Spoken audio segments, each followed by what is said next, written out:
கிறிஸ்துவுக்குள் மிகவும் பிரியமானவர்களே, இன்றைக்கு நாம் பார்க்குற பல ஊழியர்கள், நான் உங்களுக்காக ஜெபிக்கிறேன், உங்களுடைய ஜெப விண்ணப்பங்களை எனக்கு அனுப்பி வைங்க, அந்த ஜெப விண்ணப்பங்களோடு கொஞ்சம் காணிக்கைகளையும் அனுப்பி வைங்க, உங்களுக்காக நாங்கள் 24 மணி நேரமும் ஜெபம் பண்ணிகிட்ருக்குறோம் என்று சொல்ல தான் நாம் கேட்டிருக்கிறோம்.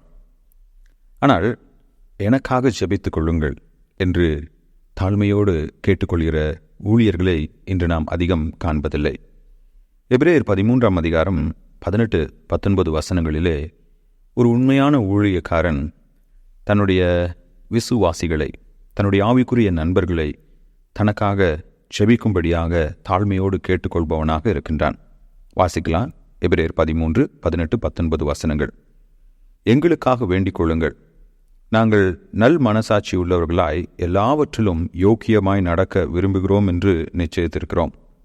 நான் சீக்கிரமாய் உங்களிடத்தில் வரும்படிக்கு நீங்கள் இப்படி வேண்டிக் கொள்ளும்படி அதிகமாய் கேட்டுக்கொள்கிறேன்.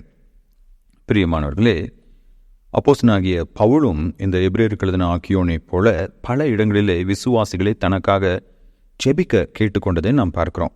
அதிலும் குறிப்பாக ரோமர் 15ஆம் அதிகாரம் 30-31 வசனங்களிலே தயவு செய்து எனக்காக ஜெபித்துக் கொள்ளுங்கள் என்று விசுவாசிகளிடம் அவர் விண்ணப்பத்தை வைக்கிறார்.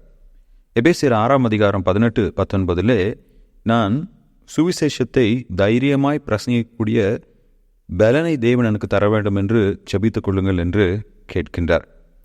ஒரு விசுவாசிக்கும் போதகனுக்கும், இல்லை என்றால் ஒரு ஊழியக்காரனுக்கும் அவன் ஊழியம் செய்யும் மக்களுக்கும் இடையே இருக்கின்ற உறவு ஆழமானது.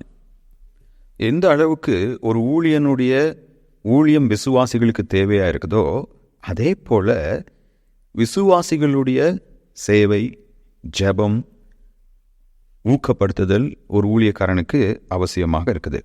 இங்கே எபிரேயருக்கு எழுதின ஆக்கியோன் 3 காரியங்களுக்காக ஜெபிக்கும்படியாக கேட்டுக்கொள்கிறார். முதலாவது, நாங்கள் நல் மனசாட்சி உள்ளவர்களாய் என்று அவர் எழுதுகிறார். அது அவங்க தன்னுடைய வாழ்க்கையிலே, தான் செய்கின்ற ஊழியத்திலே கடவுளுக்கு முன்பதாக தான் உண்மை உள்ளவனாக இருக்க வேண்டும் என்று நீங்கள் வேண்டிக் கொள்ளுங்க. ஏன்னா கடைசி நாட்களில் இருக்கிற ஊழியர்கள் எப்படிப்பட்டவர்களாக இருப்பார்கள் என்றால், தங்களுடைய மனசாட்சியிலே சூடுண்டவர்களாக இருப்பார்கள் என்று வேதம் கூறுகிறது. அதன் பொருள், அவர்கள் தங்களுடைய மனசாட்சியிலே தாங்கள் செய்வது தவறு என்று உணர்ந்து கொள்ள முடியாத அளவிற்கு பிசாசானவன் அவர்களை வஞ்சித்து வைத்திருப்பான்.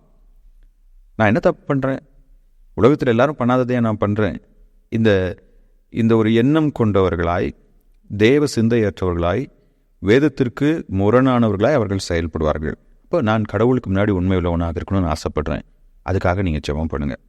இரண்டாவது, எல்லாவற்றிலும் யோக்கியமானவனாய் இருக்க வேண்டும் என்று விரும்புகிறேன். இப்போது நான் கடவுளுக்கு முன்னாடி உண்மையாக இருந்தால் மட்டும் போதாது, உங்களுக்கு முன்னாடி, நான் ஊழியம் செய்கின்ற எல்லா மனிதருக்கு முன்னாடி, அவிசுவாசிகளுக்கு முன்னாடி நான் ஒரு பரிசுத்தவானாய் வாழ விரும்புகிறேன், நான் ஒரு நீதிமானாய் வாழ விரும்புகிறேன், யோக்கியன். என்னை பார்க்கிறவர்கள் என்னுடைய வாழ்க்கையை குறித்த ஒரு நற்சாட்சி அவர்கள் கொடுக்க வேண்டும். மூன்றாவது அவர் சொல்கிறாரு, நான் விசுவாசிகளுடன் ஐக்கியம் கொள்ள விரும்புகிறேன். நான் சீக்கிரமாய் உங்களிடத்தில் வரும்படிக்கு, உங்களை எல்லாம் பார்க்கணுன்னு எனக்கு ஆசையாக இருக்குது, உங்களோடு கூட நான் ஐக்கியம் கொள்ள வேண்டும் என்று நான் விரும்புகிறேன், அது சீக்கிரம் நடக்கணும்னு சொல்லி எனக்காக ஜெபித்துக் கொள்ளுங்கள் என்ற ஒரு ஜெபத்தை நாம் பார்க்குறோம். எனக்கு அன்பானவர்களே, இந்த ஜெபத்திலே ஒரு மெய்யான ஊழியன் விரும்புகின்ற 3 காரியங்கள். ஒன்று, கடவுளுக்கு முன்னாடி உண்மையாக இருக்கணும். இரண்டாவது, எல்லா மனுஷருக்கு முன்னாடி உண்மை உள்ளவனாக இருக்க வேண்டும். மூன்றாவது, சக விசுவாசிகளோடு நெருங்கிய ஐக்கியம் உள்ளவனாக இருக்க வேண்டும். பிரியமானவர்களே, ஊழியக்காரங்கிட்ட போய் எனக்காக ஜெபிங்க அப்படின்னு சொல்லி கேட்குறோம். ரைட் தான், நோ ப்ராப்ளம், அவங்க நமக்காக ஜெயிப்பாங்க. ஆனால் நம்மளே எத்தனை பேர் ஊழியர்களுக்காக நாம் ஜெபிக்கின்றோம்?